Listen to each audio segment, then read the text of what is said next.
Kagaya rin ba kita nag-crave nga ng mga Filipino food na hindi puchu-puchu? Tara, sasamahan ko kayo dito sa kainan na alam ko magiging sulit ay babayad nyo at mabubusog pa kayo. Hello peoples! Ako si Angge, isang domestic helper dito sa Hong Kong. Sobrang init ang panahon ngayon dito sa Hong Kong. Dahil Pinoy ako, pag ganito maalinsangan ng panahon, halo-halo ang hanap natin. Kaya naman sumakay ako ng MTR from Wan Chai Station papuntang Saying Puni Station. Then pagbaba natin dito sa Saying Puni Station, mag-exit tayo dito sa exit A2. Dito siya sa may Desvo Road West. Then paglabas dito sa station ay turn right ka at diretso lang at babaybayin mo nga tong daan na to. Matatanaw mo na dito kapag ang Evis Hotel. Then before Evis Hotel ay meron ditong pedestrian lane. Tatawid tayo sa kabila. Pagkatawid, turn right ulit tayo at tatawid ulit tayo. At dito sa may tapat ng Evis Hotel, nandito na at makikita nyo na ang Merienda HK.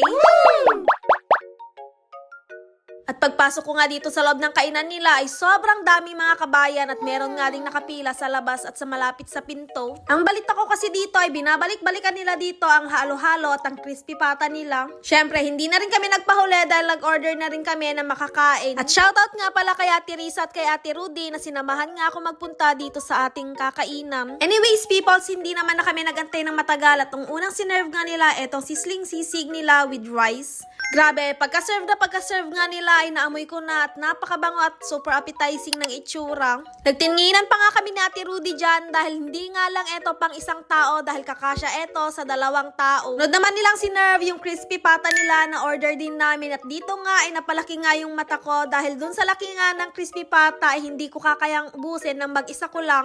Ang inaasahan ko talaga ay maliit lang tong servings nila dahil yung ibang mga kinakainan nga namin kapag crispy pata nga ang nakalagay maliit lang na portion. Pero dito sa Merienda HK, nakikita ko yung mga nag-o-order sa isang order, 4 o 3 silang kumakain. Dahil naman sobrang laki, pero kami ni Ate Rudy ay isang buong in-order namin, dadalawa lang kaming kakain. Grabe, kung natagos nga lang amoy dito sa screen ng phone, matatakam at maglalaway kayo dahil super appetizing at napakabango. Kanina pa kasi ako natatakam, gawa nga ng naaamoy ko dito sa may katabing table namin yung mga sineserve nilang pagkain sa kanila. Kaya naman pagka-serve ng pagkain dito sa table namin ay syempre hindi na ako nagpapigil at tinikman ko na. Kung akala mo plain lang to na pata na nilubog sa mantika ay nagkakamali kayo. Dahil hindi lang pala to etong labas lang ang malasa dahil pati hanggang loob ay napakalasa, napakalambot at napaka-juicy. Pero bago ako bumira ng pagkain ay syempre titikman ko rin etong kanilang sisling sisig. Hindi ko na nga alam kung anong uunahin kong i-rate pero dahil dyan, uunahin ko nga muna etong crispy pata. Crispy siya outside pero sa loob napaka-smooth, napakalambot, napaka-juicy at napakalasa nung kanyang loob. Hindi lang ako for the content pero nagsasabi ako ng totoo na etong kinakain namin ngayon ay pasok na pasok sa bulsa nyo at sobrang worth it. Dahil hindi lang masarap, malinis, at minimake sure din nila na masasatisfy ang mga bawat customer na pumapasok at kumakain sa pwesto nila. Hindi lang yon dahil meron din silang very accommodating at mababait na mga staff. Siguro kahit hindi ko i-post ito ay napakadami nilang customer na ang haba nga ng pila sa labas. Kada may matatapos na kumakain ay syempre meron din agad papasok at kakain. At kahit sobrang init sa labas, meron kayong electric fan doon habang naghihintay ng space o kaya naman babakanteng table. Hindi lang crispy pata ang kanilang sineserve dito at hindi lang din sisling sisig with rice dahil meron din silang bulalo with rice na $128. Merong pansit palabok with chicken wings for $98. Papaitan with rice for $108. Ginisang ampalaya with pritong bangus for $98.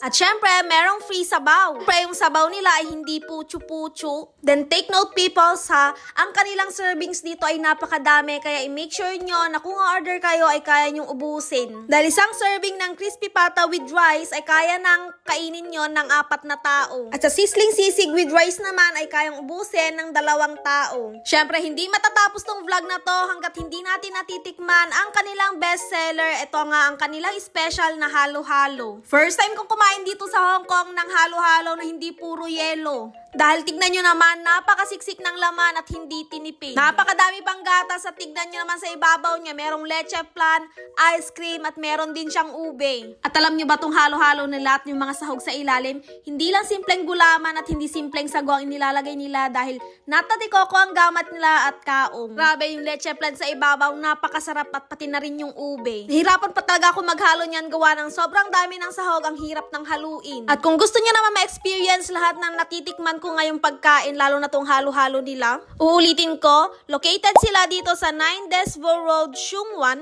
Mas mapapadaling mapuntahan to kapag nag-exit ka sa Sayingpu Station, exit A2, sa harapan mismo ng Ibis Hotel. Open sila Tuesday to Saturday, 11:30 a.m. to 9:30 p.m.